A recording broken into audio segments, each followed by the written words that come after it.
Alizaliwa Januari mosi msimu wa mwaka 2002 huko Kinshasa, DRC Congo.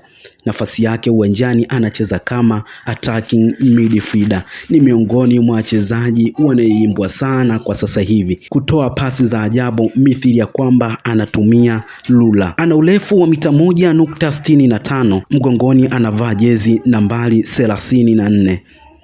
Alibahatika kucheza vilabu mbalimbali msimu wa mwaka 2021, 2022, 2023 alibahatika kujiunga na klabu ya AS Vita Club.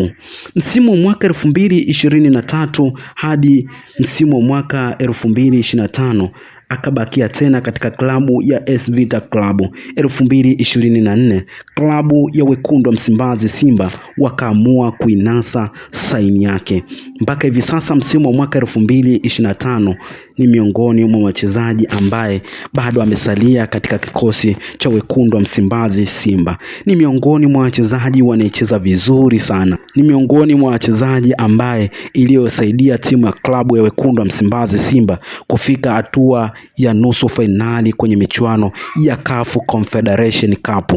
Unamjua ni nani? Mwamba huyu anaweza kupiga mashuti vizuri kabisa, magoli ya ajabu, assist kali, assist ambazo zinaweza kupelekea magoli kwa timu pinzani. Na huyu si mwingine ni Elie Mpanzu. Kila lenye mwanzo alikosi kuwa na mwisho. Pengine ni kuache na swali lifuatalo kuelekea msimu wa mwaka 2025-26.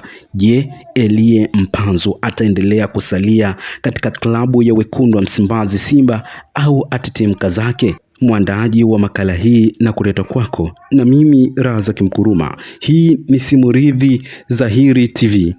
Usisahau ku-like, kushare, ku-comment na kusubscribe ili uwe wa kwanza kujipatia nyakala zetu za kimichezo, lakini pia na taarifa mbalimbali.